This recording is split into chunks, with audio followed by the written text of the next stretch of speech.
নৈতিকতার মান, তাদের সুন্দর ব্যবহার, তাদের চারিত্রিক যেই সুষমা, তার যে সৌন্দর্য, আল্লাহ তাআলা এটার একটা চিত্র এখানে তুলে ধরে বলেছেন যে এরাই পৃথিবীর সারা মানুষ। তোমরাও যদি আল্লাহর নবীর দাওয়াতকে কবুল করে সামনে আসতে পারো, তোমাদের চরিত্রের আমূল পরিবর্তন হবে, তোমরাও সোনার মানুষে পরিণত হবে, তোমরা দুনিয়ার মানুষের কাছেও প্রশংসিত হবে এবং আল্লাহ তাআলার কাছেও তোমরা প্রিয় বান্দায় পরিণত হবে, ইবাদুর রহমান হয়ে যাবে। এবং আল্লাহর প্রিয় বান্দা হতে পারলে সে পরকালীন জীবনেও তোমাদের জন্য এক সুন্দর ঠিকানা, একটি জান্নাতের সেই স্থায়ী ঠিকানা আল্লাহ তাআলা তোমাদের জন্য রেখে দিয়েছেন। প্রিয় উপস্থিতি, এই কথাগুলো এই সূরাতে আল্লাহ তাআলা আলোচনা করেছেন। বিশেষ করে আমি যে আয়াতগুলো আপনাদের সামনে তেলাওয়াত করেছি, এর পিছনে তাফসিরে কুরতুবীতে একটি শানে নুজুল এখানে এসেছে। শানে নুজুল হচ্ছে রাসূল সাল্লাল্লাহু আলাইহি ওয়াসাল্লামের দাওয়াত যখন চলছিল, তখন আরবের একজন বিশিষ্ট ব্যক্তি উকবা ইবনে আবি মুআইত, সে একজন ব্যবসায়ী ছিল। ব্যবসা থেকে লাভ করে যখন সে দেশে আসতো, তখন সবার জন্য একটি খাবারের আয়োজন করত। তো নিয়ম অনুসারে সে একটি বিশাল ভোজনের ব্যবস্থা করলেন, খাবারের ব্যবস্থা করলেন, আর সেখানে বিশিষ্ট ব্যক্তিদেরকে দাওয়াত দিলেন। আর সে দাওয়াতে রাসূল সাল্লাল্লাহু আলাইহি ওয়াসাল্লামকেও সে আহ্বান করছিল আর দাওয়াত জানিয়েছিল। আল্লাহ রাসূল তাকে শর্ত দিলেন, উকবা, তুমি যদি ঈমান আনো তাহলে তোমার দাওয়াতে আমি যাব, ঈমান না আনলে তোমার দাওয়াতে আমি অংশগ্রহণ করব না। তখন উকবা সে দাওয়াত গ্রহণ করে সে আল্লাহ রাসূল যাবে না এই আশঙ্কায় সে দাওয়াত কবুল করলো, কলেমা পড়ে মুসলমান হয়ে গেল। রাসূল সাল্লাল্লাহু আলাইহি সাল্লাম তার এই দাওয়াতে তিনি গেলেন। যাওয়ার পরে মক্কার বিশিষ্ট কুরাইশের বড় বড় নেতারা সে দাওয়াতে আসছে। তারা আল্লাহ রাসূলকে দেখে হতচকিত হয়ে গেল যে আমাদের নেতার দাওয়াতে মুহাম্মদ কেমনে আসলো, মুহাম্মদ কেমনে দাওয়াত পাইল। তখন উকবা ইবনে আবি মুআইতের একজন বন্ধু ছিল, কেউ বলছেন উমাইয়া ইবনে খলফ, আবার কেউ বলছেন উবাই বিন খলফ। তো উবাই বিন খলফ সে বলল, উকবা, তুমি তো দাওয়াত দিয়ে আমাদেরকে অসম্মানিত করেছো, মুহাম্মদকে কেন দাওয়াত দিয়েছো? আমাদের চিরশত্রু, সে আমাদের দুশমন, যে দেশের দ্রোহী, তাকে দাওয়াত দিয়ে তুমি আমাদের সম্মান নষ্ট করেছ। তোমার সাথে আমার আর কোনো বন্ধুত্ব নাই। বন্ধুত্ব যদি তুমি রক্ষা করতে চাও, এই মুহূর্তে তুমি মুহাম্মদের কাছে ছুটে যাও, মুহাম্মদের চেহারার মধ্যে থুতু নিক্ষেপ করো। আর শুধু থুতু নিক্ষেপ করলে হবে না, মুহাম্মদের কলেমা ফিরিয়ে দাও এবং মুহাম্মদের ঘাড়ের মধ্যে তোমার পা রেখে ঘাড়কে মটকাইয়া দাও। তখন তার বন্ধুত্ব রক্ষা করতে গিয়ে উকবা ইবনে আবি মুআইত সে রাসূল সাল্লাল্লাহু আলাইহি সাল্লামের কাছে গেলেন, কলেমা ফিরাই দিলেন, বলে আমি আর মুসলমান থাকবো না, আপনার কলেমা ফিরাই দিলাম। এই কথা বলেই আল্লাহ রাসূলের দিকে, চেহারার দিকে, চেহারা মুবারকের দিকে সে থুতু নিক্ষেপ করল। সেই থুতুগুলো কিতাবে লেখা হচ্ছে, তাফসিরে এসেছে, আবার তার দিকে ফিরে আসলো। এমন জোরে নিক্ষেপ করছিল, সেই থুতু তার চেহারার দিকে ফিরে আসলো। চেহারার যেখানেই থুতু পড়েছে, সেই থুতুগুলো তার জন্য আগুন হিসেবে, আপনার যেখানেই পড়েছে সেখানে পুড়ে গেছে তার চেহারা। তার চেহারার মধ্যে একটি দাগ হয়ে গেছে এবং এটি মৃত্যু পর্যন্ত তার এই দাগ ছিল। এরপরে উকবা ইবনে আবি মুআইত সে রাসূল সাল্লাল্লাহু আলাইহি ওয়াসাল্লামের দাওয়াত তো ফিরিয়ে দিল। আল্লাহ রাসূল এরপরে বন্দী হলেন। এরপরে মক্কা থেকে তিনি হিজরত করে মদিনায় গেলেন। এরপরে 2 বছর পরে বদরের যুদ্ধ হলো, আর সেই যুদ্ধে উকবা বন্দী হয়ে আসলো। তাফসীরে কুরতুবীতে এসেছে, হযরত আলী রাদিয়াল্লাহু আনহু আল্লাহ রাসূল পাঠালেন যে উকবাকে তুমি হত্যা করো। বলে আর কাউকে হত্যা করবো? বলে আর কাউর দরকার নেই, উকবাকে হত্যা করো। হযরত আলী রাদিয়াল্লাহু আনহু বন্দীদের ভিতরে উকবা ইবনে আবি মুআইতকে হত্যা করলেন। আর উবাই বিন খলফ আর উমাইয়া, দুজনের, উমাইয়া তো বদরের যুদ্ধেই সে মারা গেছে। হযরত বেলাল রাদিয়াল্লাহু আনহু উমাইয়াকে হত্যা করেছে। উমাইয়ার গোলাম ছিল বেলাল। আর রাসূল সাল্লাল্লাহু আলাইহি ওয়াসাল্লামের আঘাতে উবাই বিন খলফ উহুদের ময়দানে সে নিহত হয়েছে। এভাবে এই উকবা ইবনে আবি মুআইত যে চরম ধৃষ্টতাপূর্ণ আচরণ আমার রাসূলের সাথে করছিল, এই আচরণের জবাবে আল্লাহ সুবহানাহু ওয়া তাআলা এই আয়াতগুলো নাজিল করেছেন। আল্লাহ তাআলা বলছেন ওয়ায়াউমা ইয়া'আদ্দু যালিমু আলা ইয়াদাইহি ইয়াকুলু ইয়া লাইতানি ইত্তাখাযতু মা'আর রাসূলি সাবিলা। সেদিন এমন একদিন আসবে, এমন এক বিচারালয় কায়েম হবে, সারা দুনিয়ার কোটি কোটি মানুষগুলোকে আমি জমায়েত করব সেই পরকালে, সে কিয়ামতের মাঠে। আর সেখানে এক মহাবিচার হবে, আর সেদিন বিচারকের আসনে হবেন আমার আল্লাহ সুবহানাহু ওয়া তাআলা। আল্লাহ তাআলা যেই মহাবিচার সম্পন্ন করবেন, সেই বিচারালয়ে এই জালিমগুলো আল্লাহর সামনে আসামির কাতারে দাঁড়াবে। আল্লাহ তাআলা বলছেন, যারা আজকে দুনিয়াতে জুলুম করছে, অন্যায় করছে, ইসলামের বিরুদ্ধাচরণ করছে, ইসলামের বিরুদ্ধে যারা আজকে ষড়যন্ত্রে লিপ্ত হচ্ছে, এরা আল্লাহর কাছে জালিম হিসেবে আল্লাহর কাছে তারা উঠবে।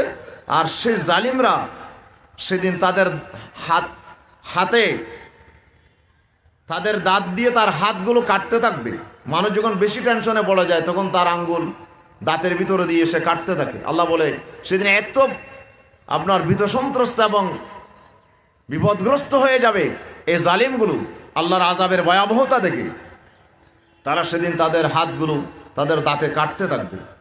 ইয়াকুলু ইয়া লাইতানি ইত্তাখাযতু মা'আর রাসূলি সাবিলা। আফসোস করে বলবে, হায় আফসোস, আজকে আমি রসুলের সাথে যদি চলতাম, কেন আমি রসুলের সাথী হলাম না, কেন রসুলের পরিমাণ আনলাম না। সেদিন সে আফসোস করবে এবং বলবে যে ইয়া ওয়াইলাতা, হায় আমার দুর্ভোগ, হায় আমার দুর্ভাগ্য, লাইতানি লাম আত্তাখিজ ফুলানান খলিলা।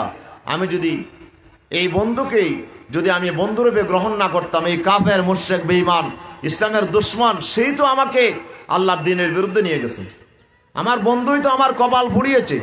আজকে যারা ইসলামের বিরোধিতা করছে, সিংহভাগ দেখবেন যে তারা বন্ধুর আহ্বানে সাড়া দিয়ে, বন্ধু তাকে ডাকছে, বন্ধুত্ব রক্ষা করতে গিয়ে একজন মানুষ ইসলামের বিরোধিতায় সামিল হয়ে যায়। অনেক ছাত্র ভাই, অনেক ব্যবসায়ী, অনেক আপনার গণ্যমান্য ব্যক্তিবর্গ, সে চিন্তা করে আমার ব্যবসায়িক বন্ধু, আমার পার্টনার, সে চিন্তা করে আমার রাজনৈতিকভাবে সে যদি আমার পাশে না থাকে আমি খুব সমস্যায় পড়ে যাব।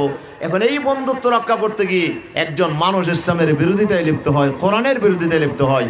আল্লাহ বলছে সেদিন এই জালিমগুলো আল্লাহর কাছে পার পাবে না, তারা সেদিন আফসোস করে বলবে, হায় আফসোস, আমি কেন যদি এই বন্ধুটাকে যদি আমি আমার অন্তরঙ্গ বন্ধু হিসেবে গ্রহণ না করতাম, তার ডাকে যদি সাড়া না দিতাম, তাহলে কতই না ভালো হতো।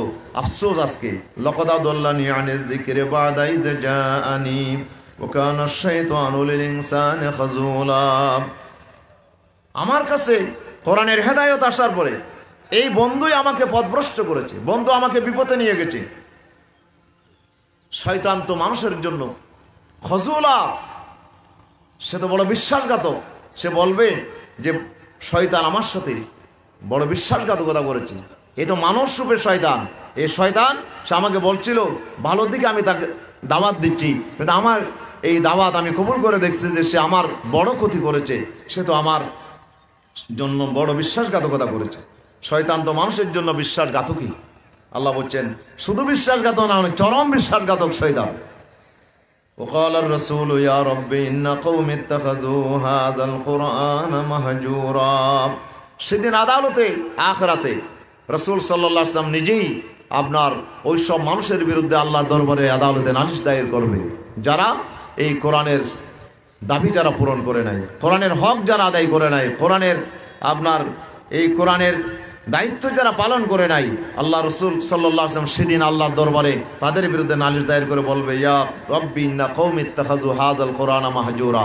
হে আল্লাহ, এই সব মানুষগুলো আমার কোরআনকে তারা পরিত্যাগ করেছিল, তারা আমার কোরআনের দাওয়াতকে তারা আপনার বাদ দিয়েছিল।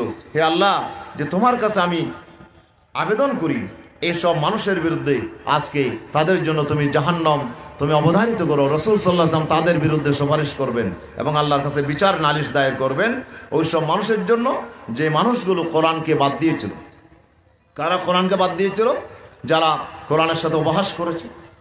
তাফসীর ইবনে কাসির এসেছে যে যারা কোরআনের সাথে উপহাস করেছে এবং যারা আপনার কোরআন যারা পড়ে নাই, কোরআনের তেলাওয়াত যারা করে নাই, কোরআন যারা বোঝার চেষ্টা করে নাই, কোরআনের উপর যারা আমল করে নাই এবং কোরআনের দাবি যারা পূরণ করে নাই। হযরত আল্লামা ইবনুল কাইয়িম রাহমাতুল্লাহ আলাইহি 5টি পয়েন্ট উল্লেখ করেছেন। তিনি বলছে যারা কোরআনকে যারা আপনার শোনে নাই এবং কোরআনের উপর ঈমান আনে নাই। 2 নম্বরে এই কোরআনের আপনার যারা তেলাওয়াত করে নাই, কোরআন যারা পড়ে নাই, কোরআন যারা আপনার হৃদয়ঙ্গম করে নাই। এরপরে 3 নম্বরে যারা কোরআনকে বুঝে নাই, যারা কোরআনকে গবেষণা করে নাই।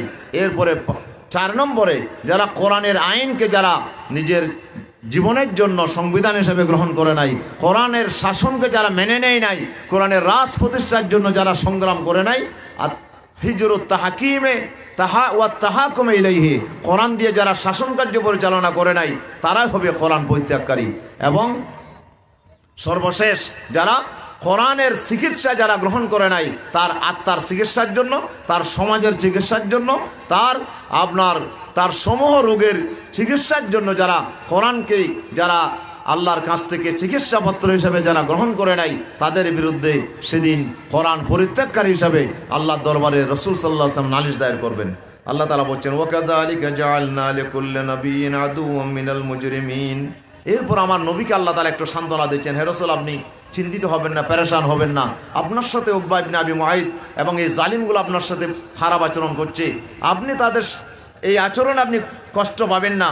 যে অনুরূপভাবে যত নবী পৃথিবীর জমিনে আসছে সবারই এইভাবে আমি আপনার দুশ্মন ছিল, সবাই এই দাওয়াত যখন করেছে তখনই তাদের বিরুদ্ধে এই ধরনের শত্রুতা তারা করেছে। আমি অপরাধীদেরকে নবীদের শত্রু হিসাবে আমি করে দিয়েছি। ওয়াকাফা বিরব্বিকা হাদিয়া ওয়া নাসিরা। এরপর আল্লাহ বলছেন, হে রাসূল আপনি চিন্তিত হবেন না, আপনার জন্য আমি আল্লাহ তাআলা আপনার পাশে থাকবো। আপনাকে এই আন্দোলনে আমি আপনাকে রাস্তা দেখাবো এবং আপনাকে যখন যে কৌশল আপনাকে গ্রহণ করা দরকার সেটা আমি বাতলাই দেব। যখন যেই পরিস্থিতি যে সিদ্ধান্ত গ্রহণ করা দরকার সেই সিদ্ধান্ত গ্রহণের জন্য আমি আপনাকে সহযোগিতা করব। এখানে হেদায়েতের অনেকগুলো কথা আছে, সময়ের অভাবে বলা যাচ্ছে না। ও নাসিরা, এরপর আমি আপনাকে সাহায্যকারী হিসেবে আমি যথেষ্ট। আমি আল্লাহ তাআলা আপনার পাশে থাকবো এবং এই আন্দোলনকে আপনি চালিয়ে নিয়ে যান।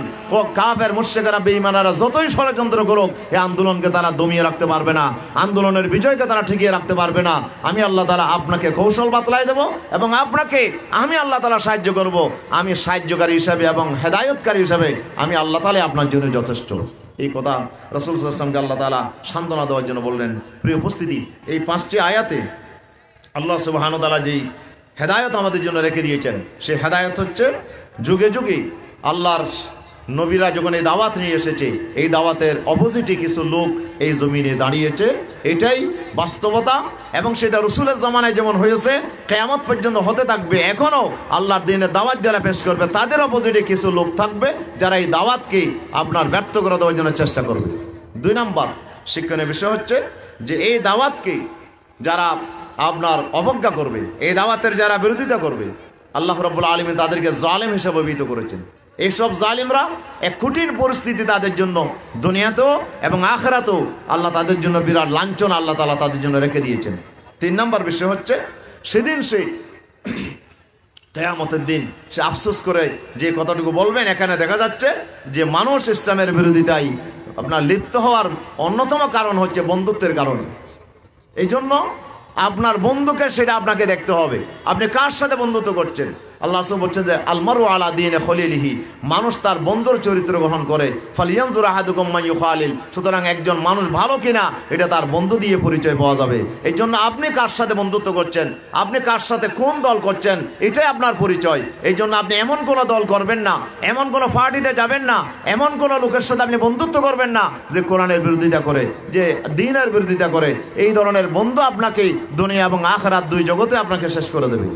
এরপরে 4 নম্বর যে শিক্ষণীয় বিষয় সেটি হচ্ছে আপনার যে কিয়ামতের ময়দানে যারা কোরআনের হক যারা আদায় করবে না। রমজান মাসে যে কোরআন আসছে, একটা বাচ্চা জন্মগ্রহণ করলে যেমন সে বাচ্চার প্রতি দায়িত্ব থাকে, এই বাচ্চাকে লালন পালন করতে হয়, চিকিৎসা করতে হয়, শিক্ষা দিতে হয়, এই বাচ্চার প্রতি যে অসংখ্য দায়িত্ব, রমজান মাসে যে কোরআন আসছে এই কোরআনের প্রতিও আমাদের কি আছে, দায়িত্ব আছে। এই প্রথম দায়িত্ব কোরআনকে পড়তে হবে, এই কোরআনকে আমার কি আছে সেখানে বুঝতে হবে, কোরআনকে আমার বাস্তব জীবন আমাকে আমল করতে হবে এবং কোরআনের শাসনকে আমাকে মেনে নিতে হবে এবং কোরআনকে জমিনে প্রতিষ্ঠার জন্য, কোরআনের আইনকে জমিনে প্রতিষ্ঠা করার জন্য আমাকে আপনাকে জান এবং মাল দিয়ে আমাকে সংগ্রাম আন্দোলন করতে হবে।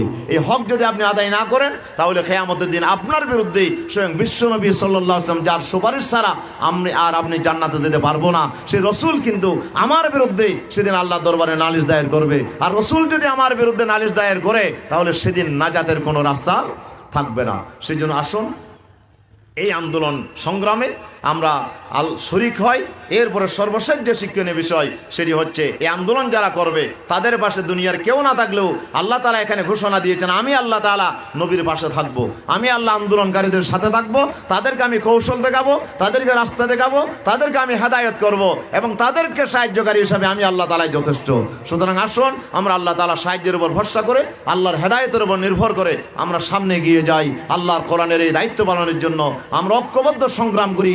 বাংলাদেশের জমিনে যে সুযোগ আসছে নতুন বাংলাদেশ বিনির্মাণের, এই বাংলাদেশটা আমরা কোরআন দিয়ে বিনির্মাণ করবো ইনশাআল্লাহ। কোরআন দিয়ে আমরা এই দেশকে আমরা সাজাবো। ছাত্র শিবিরকে আমরা ধন্যবাদ জানাই যে এই সাহসী কাফেলা, এই শাহাদতের কাফেলা, অসংখ্য শহীদের নাজরানা পেশ করেছে বাংলাদেশে, যারা এই জমিনে কলেজ ইউনিভার্সিটি প্রতিষ্ঠানগুলোতে তারা আল্লাহর কোরআনের দাওয়াতকে ছড়িয়ে দিচ্ছে।